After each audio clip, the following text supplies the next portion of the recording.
The fluorescent hum of the briefing room did little to cut through the oppressive weight of the mission hanging in the air. Ethan Brooks, late 30s, sharp lines etched around his weary eyes, leaned forward, his knuckles white on the polished table. A veteran DEA agent, he'd seen his share of dark corners and desperate faces, but the dossier laid before him felt different. He picked up a grainy satellite image of a sprawling, concrete monstrosity nestled in the harsh Mexican landscape. El Gato Negro, the caption read, Black Cat. The name alone tasted like a threat. This isn't your typical deep cover, Ethan, Director Hayes' voice was grave, echoing off the sparse walls. This isn't about flipping a mid-level dealer. This is about penetrating the heart of the serpent. Ethan nodded, his gaze fixed on the prison's perimeter. Walls topped with razor wire, watchtowers casting long, skeletal shadows. It looked less like a correctional facility and more like a fortress. Intel suggests a new cartel, Los Esclidos, has effectively taken over operations inside El Gato Negro, Hayes continued, tapping a pen on the file. They're using it as a central hub, a command center for their new fentanyl pipeline into the States. Moving product, laundering money, even executing rivals, all from behind those walls. And you want me to walk in there? Ethan's voice was flat, devoid of emotion, a practiced mask. We need eyes and ears on the inside, someone who can get close to their leadership, identify the key players, understand their logistics. We've had informants go in, none have come out, not alive anyway. Hayes paused, letting the implication hang heavy. You'll be going in as Marco Ramirez, a small-time smuggler caught with a shipment. Your rap sheet, your backstory, it's all ironclad. No family ties, no loose ends. You're a ghost, Ethan. Ethan's mind was already running through the scenarios, the risks, the almost insurmountable odds. He'd studied the schematics, the known routines, the faces of the cartel leaders rumored to be pulling strings from within. He knew the brutality that awaited him. El Gato Negro wasn't just a prison. It was a cartel fiefdom, a lawless state within a state. Survival would be a daily battle, intelligence gathering a deadly dance. Your extraction window is fluid, Hayes added, almost as an afterthought, but Ethan heard the unspoken truth. It meant there might not be one. Once we have enough actionable intelligence, we'll move. Until then, you're on your own. Ethan looked at the blurred faces in the mugshots, the cold, dead eyes of men who ruled with an iron fist from behind bars. He thought of the sheer scale of the operation, the audacity of it. A prison transformed into a cartel's nerve center. It was a terrifying innovation and one that needed to be dismantled. He took a deep breath, the stale air of the briefing room filling his lungs. All right, Director, he said, his voice steady, let's get me arrested. DEA agent Ethan Brooks was briefed on a perilous undercover mission to infiltrate El Gato Negro, a cartel-controlled Mexican prison, under the alias Marco Ramirez.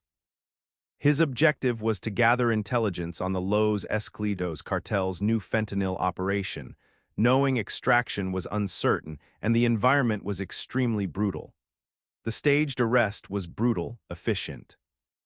A dusty, forgotten stretch of highway, a planted shipment of cut cocaine, and the swift, heavy-handed arrival of the local federals, whose eyes held no real surprise, only a glint of practiced cruelty.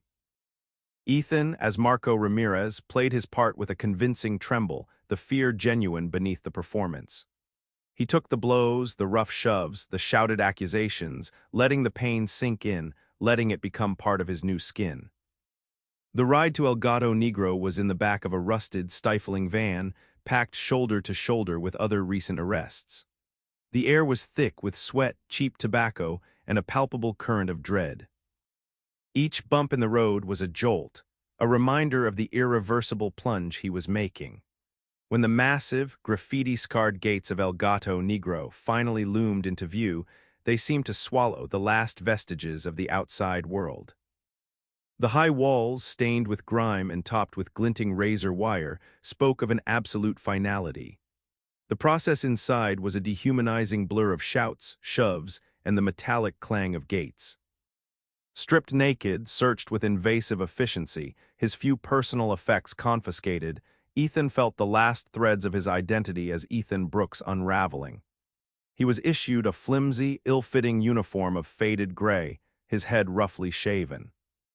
The stench of the place hit him first. A potent cocktail of stale urine, unwashed bodies, industrial cleaner, and something else. A deep, unsettling odor of fear and decay. He was shoved into a crowded intake yard, a cacophony of voices, shuffling feet, and distant, guttural screams that made the hairs on his neck prickle. The sun beat down mercilessly, highlighting the gaunt faces, the tattoos, the hardened eyes of the men who already called this place home. There was an immediate, visceral understanding of the hierarchy. Not from any spoken words, but from the way certain inmates moved, with an arrogant swagger, their bodies bearing the marks of power, expensive, smuggled watches, better-fitting clothes, a casual disregard for the guards who patrolled with automatic rifles. These were the cartel loyalists, the Esclidos. They owned this place. A burly inmate with a jagged scar bisecting his eyebrow sauntered past, his gaze lingering on Ethan, a new fish in a very predatory pond. "Fresh meat, pendejo," the man sneered, his breath reeking of stale tequila. "You learn quick here or you don't learn at all." Ethan kept his eyes down, a carefully cultivated mask of fear and submission. He was Marco Ramirez, a small-time loser, not a threat. His first assignment was to a cell block, a long, concrete corridor lined with rusted bars. The air was thick and humid, the sounds of hundreds of lives crammed together creating a constant, low thrum. His cell was a cramped box shared with 5 other men. A single grimy window offered no view, only a sliver of distant sky. The floor was cold, concrete, worn smooth by countless feet. There were no beds, only thin, stained mats. That first night was a brutal assault on the senses. The ceaseless chatter, the coughing, the occasional outburst of violence from other cells, the rhythmic creak of the guards' boots, the distant wails that were quickly stifled. Ethan lay on his mat, feigning sleep, every nerve ending screaming. He felt the eyes of his cellmates on him, assessing. He was alone, utterly isolated in a world where the only law was brute force and the cartel was judge, jury, and executioner. This wasn't just a prison, it was a living, breathing beast, and he was now trapped inside its belly. Survival would demand every ounce of his training, every fiber of his being. He had to be Marco, had to observe, had to blend. And he had to do it without dying. Weeks blurred into a grueling cycle of survival. Ethan, as Marco, learned the rhythm of El Gato Negro, a drumbeat of violence, suspicion, and carefully maintained facades. He understood that blending wasn't enough. He had to become an invisible part of the prison's ecosystem, a nondescript fish in a tank full of sharks, yet capable of observing everything. He cultivated the image of a quiet, somewhat timid drug mule, someone unlikely to cause trouble or draw attention. He avoided eye contact with the Esclidos, the ruling cartel faction, and participated just enough in prison tasks to avoid punishment, but never so much as to stand out. His intelligence gathering was a painstaking, almost imperceptible process. He listened. He watched. He pieced together snippets of conversations overheard in the crowded yard, during meal times, or whispered in the suffocating heat of the cells.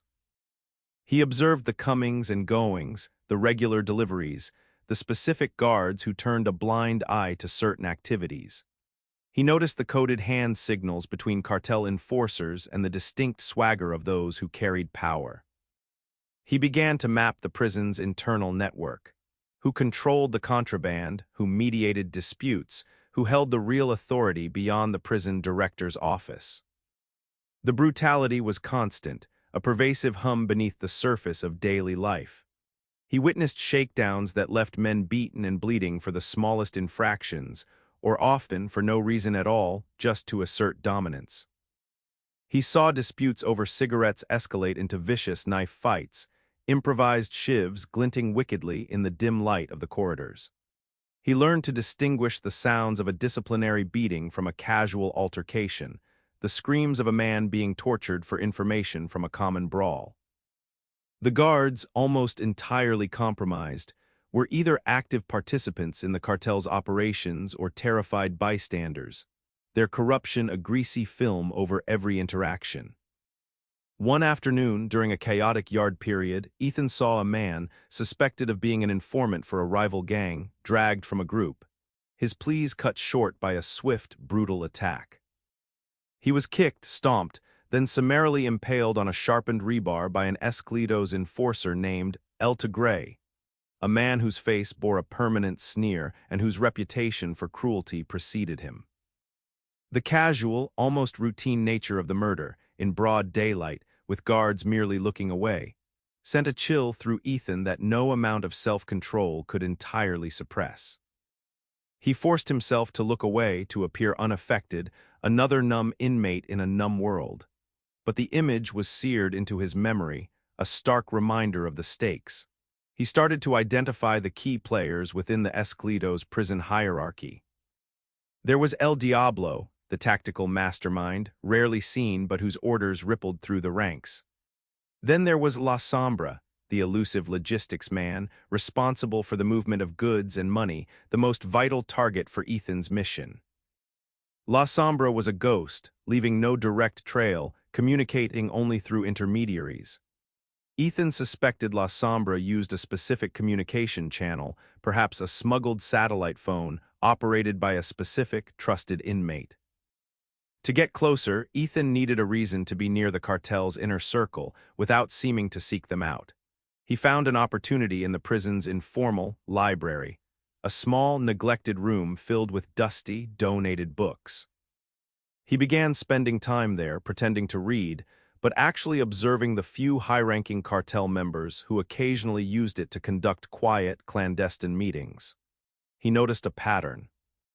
El Diablo often met a specific, unassuming-looking inmate there, one who always carried a worn, leather-bound notebook. This man, Ethan theorized, was La Sombra's personal messenger, perhaps even the one handling the satellite phone.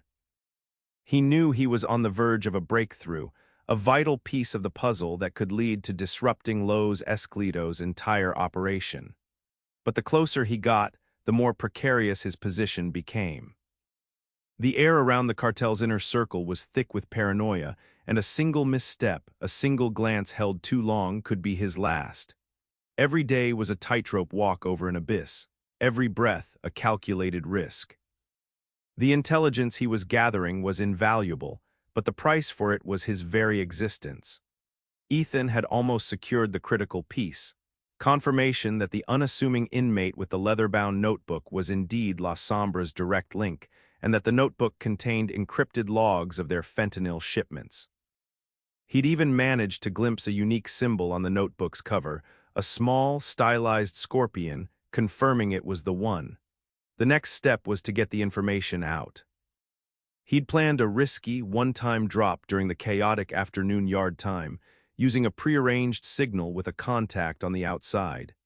A specific item of clothing hung on the cell bars, a particular way of standing. The day arrived, thick with the usual prison haze of dust and desperation. Ethan felt the familiar prickle of adrenaline, but this time it was sharper, laced with a sense of urgency. He made his way to the yard, keeping his head down, subtly adjusting the sleeve of his uniform to expose the agreed-upon patch of faded fabric. He could almost taste freedom, the mission's success. Then a new shadow fell over him. Not the guards, but a figure he hadn't seen before. Tall, lean, with a predatory stillness that sent a jolt of recognition through Ethan's gut. The man moved through the yard like a shark, cutting through the throngs of inmates with an unnerving confidence. He had a brutal, fresh scar running from his temple to his jawline, a jagged testament to recent violence. This was El Carnicero, the butcher, a notorious cartel enforcer Ethan had seen on a highly classified intel photo months ago, a ghost from a past operation that had gone sideways. El Carnicero was supposed to be dead, or at least long gone from Mexico. Their eyes met across the teeming yard. Ethan's heart hammered against his ribs. He forced himself to look away to maintain the Marco facade, but it was too late. A flicker of recognition, a widening of El Carnicero's eyes, a slight, almost imperceptible tilt of his head. It was enough. A few minutes later, as the yard period was ending, a whistle shrieked, signaling a sudden, unscheduled shakedown. Guards, more numerous and aggressive than usual, swarmed the yard, pushing inmates against walls, searching them with brutal efficiency. Ethan was shoved roughly against a grimy concrete wall, his arms yanked behind his back. He saw El Carnicero standing nearby, watching him with an unnervingly calm, assessing gaze. "Marco Ramirez, isn't it?" A voice, cold and sharp, cut through the din. It was El Carnicero, now standing directly in front of him, his face inches from Ethan. The scar twitched. "Funny, I remember you differently, *agent." The word, hissed with venom, echoed in Ethan's ears. Agent *, agent. The blood drained from his face, replaced by a surge of icy dread. His cover was blown. El Carnicero's hand shot out, grabbing Ethan's chin, forcing his head up. His eyes, dark and merciless, bored into Ethan. "Ethan Brooks, or should I say Agent Brooks, you thought you could walk into my house, into El Gato Negro, and steal from us." He laughed, a low, guttural sound that sent shivers down Ethan's spine. "You picked the wrong prison, *pero." The guards, who had been holding Ethan, suddenly pulled him roughly, dragging him away from the main group of inmates. Whispers began to ripple through the yard, followed by a sudden, chilling silence. Every eye was on him. The facade of Marco Ramirez shattered, leaving Ethan Brooks exposed, raw, and terrifyingly alone. He was dragged not to a disciplinary cell, but to a secluded, windowless room deep within the prison's bowels, a place he knew was reserved for special interrogations. The air was thick with the metallic tang of old blood and the cloying smell of fear. El Carnicero followed, his presence filling the small space. Two other burly cartel enforcers, their faces grim, stood by the door. "Tell me everything you know, *agent," El Carnicero said, his voice deceptively calm as he picked up a heavy, rusted pipe from a nearby table. "Or we will make you wish you had never been born." Ethan's mind raced. He was trapped. No allies, no backup. The intel was still inside. He was a hunted man in a cage, surrounded by predators. But even as the first brutal blow landed, a fierce, primal resolve ignited within him. He was a DEA agent. He wouldn't break, and he would find a way to survive.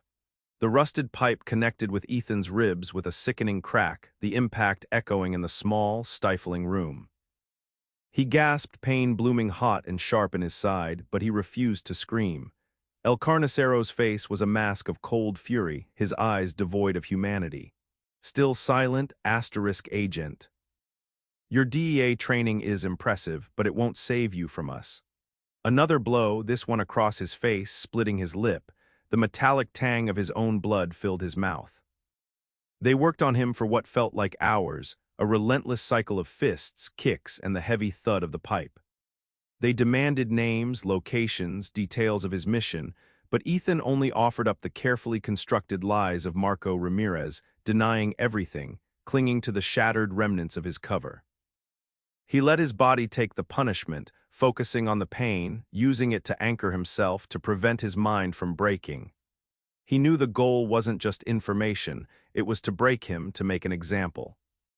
Finally, El Carnicero paused, breathing heavily, his eyes still fixed on Ethan, who slumped against the grimy wall, every muscle screaming. "He's tougher than he looks," the enforcer conceded, a glint of something akin to respect, or perhaps just a deeper malice in his gaze. He turned to one of his men. "Bring the iron." A chill colder than any physical blow swept through Ethan. He knew what the iron meant in this place. A branding, not just a mark but a declaration, a sentence. A red-hot poker, a crude, twisted piece of rebar, was brought into the room, its tip glowing faintly in the dim light. El Carnicero took it, testing its heat against a damp rag which hissed and sizzled. He stepped back towards Ethan, a slow, deliberate movement that stretched the tension to breaking point. "You came to steal from us, *agent," he snarled, his voice a low growl. "You tried to betray us. And in El Gato Negro, traitors are marked." The searing pain exploded across Ethan's left shoulder as the hot metal bit into his flesh. He cried out, a raw, involuntary sound ripped from his throat, his body arching against the wall. The smell of burning flesh filled his nostrils, acrid and sickening. He could feel the skin blistering, twisting, the agony profound and absolute. When El Carnicero finally pulled the iron away, a faint, smoking outline of a stylized black cat, the symbol of El Gato Negro, was seared into his skin. "Let every man here know what you are," El Carnicero spat, kicking Ethan's bruised body. "A DEA dog, a snitch, and an enemy of Los Esclidos." He was not returned to his cell block. Instead, he was dragged through a maze of dark corridors and thrown into a solitary confinement cell. A punishment cell, even smaller and fouler than his previous one. No window, just a heavy, solid steel door and a grating near the floor that offered no light, only a sliver of stale air. He lay there, his shoulder throbbing, his body a symphony of aches and pains. The branded mark pulsed with agony, a constant, physical reminder of his exposed identity. The immediate aftermath was a suffocating isolation. No one spoke to him. The guards, those few who weren't on the cartel's payroll, now avoided his gaze, fear evident in their hurried movements. The other inmates, the few he glimpsed during the brief, controlled periods he was allowed out for water or a quick, supervised walk, either stared with open hostility or averted their eyes entirely. He was a pariah, a target, branded literally and figuratively. The Esclidos had ensured his death sentence would be a slow, torturous one, delivered not just by them, but by the very walls of the prison. Ethan pressed his back against the cold concrete, feeling the rough texture against his raw skin. He was cornered, stripped of his cover, his identity laid bare, and now marked for death. Every inmate was a potential enemy, every shadow a threat. The game had changed. It was no longer about intelligence gathering, it was about sheer, desperate survival. His training kicked in, not the protocol for an agent, but the primal instincts of a hunted animal. He cataloged his injuries, assessed the meager resources of his cell, and listened. He listened to the distant sounds of the prison, trying to discern patterns, looking for any weakness, any crack in the absolute control. He was alone, but he was not broken, not yet. He had to survive, he had to get out.